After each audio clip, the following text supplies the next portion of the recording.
So friends, ಈಗ ತಿಂಡಿ ಎಲ್ಲ ಮುಗೀತು.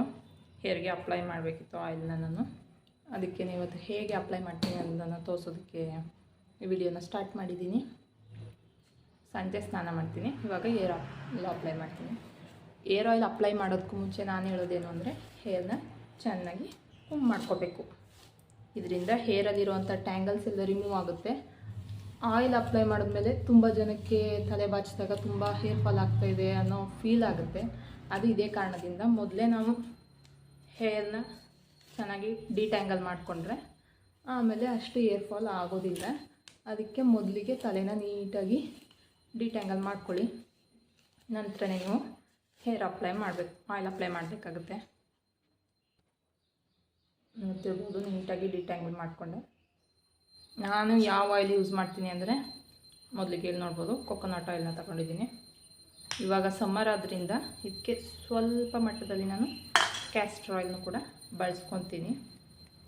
ಇದು ಯಾವ ಟ್ರೆಂಡ್ ಅಂತ ಗೊತ್ತಿಲ್ಲ, ಬಟ್ ಆಲ್ಮೋಸ್ಟ್ ನಾನು ಇದೇ ಯೂಸ್ ಮಾಡೋದು. ಚೆನ್ನಾಗಿದೆ. ಸ್ವಲ್ಪನೇ ಹಾಕ್ಕೊತೀನಿ, ಇಷ್ಟು. ಅದನ್ನ ಚೆನ್ನಾಗಿ ಮಿಕ್ಸ್ ಮಾಡಿಕೊಂಡು ಮೊದಲಿಗೆ ಸ್ಕಾಲ್ಪ್ಗೆ ಅಪ್ಲೈ ಮಾಡಬೇಕು.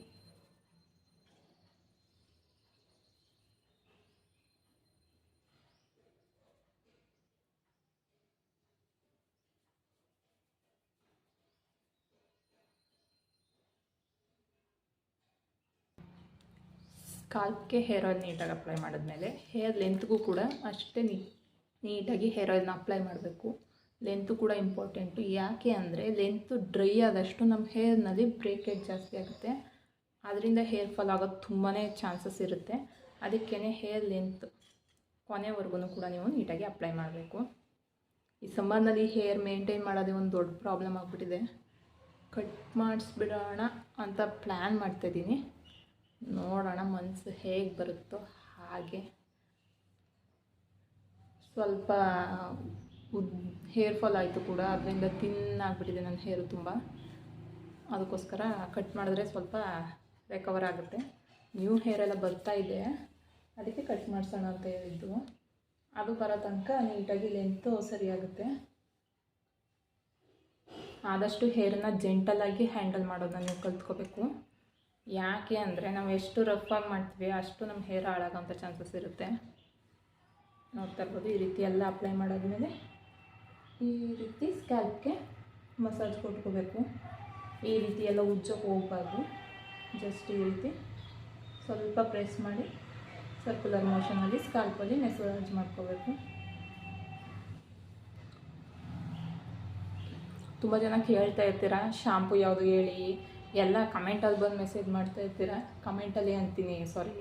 ಕಮೆಂಟಲ್ಲಿ ಯಾರೂ ಮಾಡೋದಿಲ್ಲ, ಎಲ್ಲ ಬಂದು ಇನ್ಸ್ಟಾಗ್ರಾಮಲ್ಲಿ ಮತ್ತು ವಾಟ್ಸಪ್ಪಲ್ಲಿ ನನ್ನ ರಿಲೇಟಿವ್ಸು ಮತ್ತು ನನ್ನ ಫ್ರೆಂಡ್ಸ್ ಎಲ್ಲ ಕೇಳ್ತಾ ಇರ್ತಾರೆ, ಯಾವ್ದು ಯೂಸ್ ಮಾಡ್ತೀಯ ಹೇಳು ಅಂತ. ಹೇರ್ ಆಯಿಲು ಇಷ್ಟೇ, ನಾನು ಯಾವುದೇ ರೀತಿ ಮಿಕ್ಸ್ಚರ್ ಮಾಡಿ ಯೂಸ್ ಮಾಡಲ್ಲ. ಯಾಕೆ ಅಂದರೆ ಅದು ಹೀಟ್ ಆಗುತ್ತೆ ಏನೋ ಗೊತ್ತಿಲ್ಲ, ಅದರಿಂದ ನನಗೆ ಪಿಂಪಲ್ಸ್ ತುಂಬ ಜಾಸ್ತಿ ಆಗುತ್ತೆ. ಸ್ವಲ್ಪ ಸೆನ್ಸಿಟಿವ್ ಸ್ಕಿನ್ ನಂದು. ಅದ್ರ ಭಯದಲ್ಲಿ ನಾನು ಹೇರ್ ಆಯಿಲನ್ನು ಇಷ್ಟೇ ಅಪ್ಲೈ ಮಾಡೋದು. ಅದು ಜಾಸ್ತಿ ಬೀಳೋದು ಇಲ್ಲ ಕೂಡ. ಇಷ್ಟು ಅಪ್ಲೈ ಮಾಡಿಕೊಂಡು ಅದನ್ನು ಒಂದು ನೈಟ್ ಕೂಡ ಆದರೆ ನೈಟ್ ಬಿಡ್ತೀನಿ, ಇಲ್ಲಾಂದರೆ ಸಂಜೆ ಸ್ನಾನ ಮಾಡಿಬಿಡ್ತೀನಿ. ಅದಕ್ಕೇ ಆಲ್ಮೋಸ್ಟ್ ನಾನು ಹೇರ್ ಟಾನಿಕ್ನ ಬಳಸೋದು. ಅಂದರೆ ಮನೇಲಿ ಮಾಡಿ ತೋರಿಸಿದ್ನಲ್ಲ, ಅವತ್ತೊಂದು ತೋರಿಸಿದೆ, ಫರ್ಮೆಂಟೆಡ್ ರೈಸ್ ವಾಟರು. ನೀವು ಅದನ್ನು ನೋಡಿಲ್ಲ ಅಂದರೆ ಪ್ಲೀಸ್ ಹೋಗಿ ನೋಡಿ, ಶಾರ್ಟ್ಸಲ್ಲಿ ಫುಲ್ಲು ಡಿಟೇಲಾಗಿ ತೋರಿಸಿದ್ದೀನಿ ನೋಡಿ. ಹೀಗೆ ಮಾಡೋದ್ರಿಂದ ತುಂಬಾ ಹೇರ್ ಫಾಲ್ ಆಗೋಂಥ ಚಾನ್ಸಸ್ ಇರುತ್ತೆ. ಅದಕ್ಕೆ ಮೊದಲೇ ಡಿಟ್ಯಾಂಗಲ್ ಮಾಡ್ಕೊಂಡಿರೋದ್ರಿಂದ ಹೇರು ಸ್ವಲ್ಪ ಸಿಂಪಲಾಗಿ ಬರುತ್ತೆ. ಇದಾಗಿ ಸ್ನಾನ ಮುಗಿಸಿ ನೆಕ್ಸ್ಟು ನಾನು ನಿಮಗೆ ಸಿಗ್ತೀನಿ. ಸೊ ಫ್ರೆಂಡ್ಸ್, ಸ್ನಾನ ಎಲ್ಲ ಮುಗೀತು. ಹೇರ್ ಡ್ರೈ ಮಾಡ್ಕೋಬೇಕಿನ್ನು ಸ್ವಲ್ಪ. ಅಂದರೆ ಹೇರ್ ಡ್ರೈಯರಿಂದ ಅಲ್ಲ, ಹಾಗೆ ಡ್ರೈ ಆಗಲಿಕ್ಕೆ ಬಿಡ್ತೀನಿ ನಾನು. ಇದೆಲ್ಲ ಡ್ರೈ ಆದಮೇಲೆ ತಲೆ ಬಾಚ್ಕೊತೀನಿ. ಡ್ರೈ ಆಗೋಕ್ಕೆ ಮುಂಚೆ ಯಾವತ್ತೂ ಅಷ್ಟೇ ಕೂದಲನ್ನ ಕೋಂಬ್ ಮಾಡೋದಾಗಲಿ ಮತ್ತು ಅದನ್ನು ಡ್ರೈ ಮಾಡೋದಕ್ಕೋಸ್ಕರ ಟವಲ್ ತಗೊಂಡು ಬಡಿಯೋದಾಗಲಿ ಮಾಡಬಾರ್ದು. ಅದರಿಂದ ತುಂಬಾ ಹೇರ್ ಬ್ರೇಕೇಜ್ ಆಗೋವಂಥ ಸಾಧ್ಯತೆಗಳಿರುತ್ತೆ. ಮತ್ತು ನಮ್ಮ ಸ್ಕ್ಯಾಲ್ಪು ಸ್ನಾನ ಮಾಡಿದಾಗ ತುಂಬಾ ಸೆನ್ಸಿಟಿವ್ ಆಗಿರುತ್ತೆ. ಆ ಟೈಮಲ್ಲಿ ನೀವು ಕೂಮ್ ಮಾಡೋದಾಗಲಿ ಆ ರೀತಿ ಮಾಡೋದ್ರಿಂದ ನಿಮ್ಮ ಕೂದಲು ತುಂಬಾ ಉದುರುವಂಥ ಚಾನ್ಸಸ್ ಇರುತ್ತೆ. ಜೋಪಾನ. ನೆಕ್ಸ್ಟ್ ಜಸ್ಟ್ ನಾವು ಎಕ್ಸ್ಟರ್ನಲಿ ಅಂದರೆ ಹೊರಗಡೆಯಿಂದ ಏನೋ ಅಪ್ಲೈ ಮಾಡೋದ್ರಿಂದ ಎಲ್ಲ ಮಾಡೋದ್ರಿಂದ ಯಾವುದೇ ಕಾರಣಕ್ಕೂ ಕೂದಲು ತುಂಬಾ ಚೆನ್ನಾಗಿ ಬೆಳೆಯಲಿಕ್ಕೆ ಸಾಧ್ಯನೇ ಇಲ್ಲ ಅಂತ ಹೇಳ್ಬೋದು. ಯಾಕೆ ಅಂದರೆ ಮೇಯ್ನು ನಮ್ಮ food intake, healthy life style ಅನ್ನೋದು ನಮಗೆ ಇದ್ದರೆ ಖಂಡಿತವಾಗಿಯೂ ನಮ್ಮ ಕೂದಲು ಚೆನ್ನಾಗಿ ಆರೋಗ್ಯವಾಗಿ ಬೆಳೆಯೋದಕ್ಕೆ ಸಹಾಯ ಮಾಡುತ್ತೆ. ಹಾಗಂತ ಹೇಳಿ ಯಾವುದೇ ರೀತಿ ಸಪ್ಲಿಮೆಂಟ್ಸ್ ಆಗಲಿ ಏನಾಗಲಿ ನಾನು ರೆಕಮೆಂಡ್ ಮಾಡೋದಿಲ್ಲ. ನಾನು ಹೇಳೋದು ಒಳ್ಳೆ ಹೆಲ್ತಿ ಲೈಫ್ ಸ್ಟೈಲ್ ಇರಲಿ, ನೀವು ತಿನ್ನೋದ್ರಲ್ಲಿ ಎಲ್ಲ ರೀತಿ ವಿಟಮಿನ್ಸು ಮತ್ತು ಕೂದಲಿಗೆ ಬೇಕಾಗಿರೋದು ಅಂಥದ್ದು ಪ್ರೋಟೀನು, ಒಮೆಗಾ 3 ಫ್ಯಾಟಿ ಆ್ಯಸಿಡ್ಸು ಇದೆಲ್ಲ ತುಂಬ ಇಂಪಾರ್ಟೆಂಟು. ನಾನು ಎಕ್ಸ್ಟ್ರಾ ಟಿಪ್ಸ್ ಕೊಡೋದೇನು ಅಂದರೆ ಅದಕ್ಕಾಗಿ ನಾನು ಜಾಸ್ತಿ ಯೂಸ್ ಮಾಡೋದು ಇದು ಸೀಡ್ಸು. ಆಲ್ಮೋಸ್ಟ್ ಇದನ್ನು ಒಂದು ಡಬ್ಬಿ ಫುಲ್ ಇಟ್ಕೊಬಿಡ್ತೀನಿ. ಹೆಚ್ಚು ಕಡಿಮೆ ನಾನು, ಹಸ್ಬೆಂಡ್, ಪಾಪು ಎಲ್ಲ ತಿಂತೀವಿ ಇದನ್ನು. ಪಾಪು ಕೂಡ ತುಂಬ ಇಷ್ಟಪಟ್ಟು ತಿಂತಾನೆ. ಒಂದು 200 ರುಪೀಸ್ ನೀವು ಖರ್ಚು ಮಾಡಿದ್ರೆ ಬಾಕ್ಸ್ ತುಂಬ ಬರುತ್ತೆ. ಒಂದೂವರೆ ತಿಂಗಳು ಆರಾಮಾಗಿ ನೀವು ತಿನ್ಬೋದು. ಇದರಲ್ಲಿ ಏನೇನಿದೆ ಅಂತ ಹೇಳೋದಾದರೆ ತೋರಿಸ್ಕೊಡ್ತೀನಿ ಬನ್ನಿ.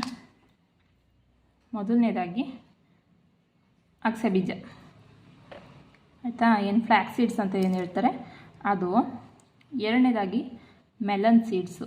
ಇದನ್ನ ಪಾಪುಗೆ ರಾಗಿ ಸರಿ ಮಾಡಿಸ್ಬೇಕಾದ್ರೆ ಕೂಡ ಹಾಕ್ತೀನಿ ನಾನು. ಯಾಕಂದರೆ ತುಂಬಾ ನಮ್ಮ ಬಾಡಿಗಾಗಲಿ, ಬ್ರೈನ್ಗಾಗಲಿ, ನಮ್ಮ ಸ್ಕಿನ್ಗಾಗಲಿ, ಹೇರ್ಗಾಗಲಿ ತುಂಬ ಒಳ್ಳೆಯದು ಮೆಲನ್ ಸೀಡ್ಸು. ನೆಕ್ಸ್ಟ್ ಬಂದಿದ್ದು ಪಂಪ್ಕಿನ್ ಸೀಡು, ಗ್ರೀನ್ ಕಲರ್ ಇದೆ ನೋಡಿ, ಇದು ಪಂಪ್ಕಿನ್ ಸೀಡು. ನೆಕ್ಸ್ಟ್ ಬಂದು ಸನ್ಫ್ಲವರ್ ಸೀಡು, ಮಾಮೂಲಿ ಸೂರ್ಯಕಾಂತಿ ಬೀಜ ಏನಿರುತ್ತೆ ಅದು. ಇದಿಷ್ಟನ್ನು ಮಿಕ್ಸ್ಚರ್ ಮಾಡ್ಕೋಬೇಕು. ಮಿಕ್ಸ್ಚರ್ ಮಾಡ್ಕೊಂಡು ಡೈಲಿ ಒಂದೊಂದು ಸ್ಪೂನಷ್ಟನ್ನು ನೀವು ತಗೋಬೇಕು. ಈ ರೀತಿ ತಗೊಳ್ಳೋದ್ರಿಂದ ನಿಮ್ಮ ಹೇರು ತುಂಬಾ ಚೆನ್ನಾಗಿ ಗ್ರೋ ಆಗುತ್ತೆ ಮತ್ತು ತುಂಬಾ ಮಾಯ್ಶ್ಚರೈಸಾಗಿ ಕೂಡ ಇರುತ್ತೆ, ಸ್ಮೂತಾಗಿರುತ್ತೆ ನಿಮಗೆ ಅಂತಲೇ ಹೇಳೋದಕ್ಕೆ ಇಷ್ಟಪಡ್ತೀನಿ. ಇನ್ನು ವಿಡಿಯೋ ತುಂಬ ಲೆಂತಿ ಆಗ್ತಾಯಿದೆ. ನೆಕ್ಸ್ಟ್ ವಿಡಿಯೋದಲ್ಲಿ ಇನ್ನೂ ಒಂದಷ್ಟು ಟಿಪ್ಸನ್ನ ನಾನು ಬರ್ತಾ ವ್ಲಾಗ್ಸಲ್ಲಿ ತಿಳಿಸ್ಕೊಡ್ತೀನಿ. ಸೊ ಫ್ರೆಂಡ್ಸ್, ಇದಾಗಿತ್ತು ನನ್ನ ಈ ವಿಡಿಯೋ ನಿಮಗೆ ಇಷ್ಟ ಆಗಿದ್ದಲ್ಲಿ please like, share, comment and subscribe ಮಾಡೋದನ್ನು ದಯವಿಟ್ಟು ಮರಿಬೇಡಿ. Thank you for watching. Bye bye.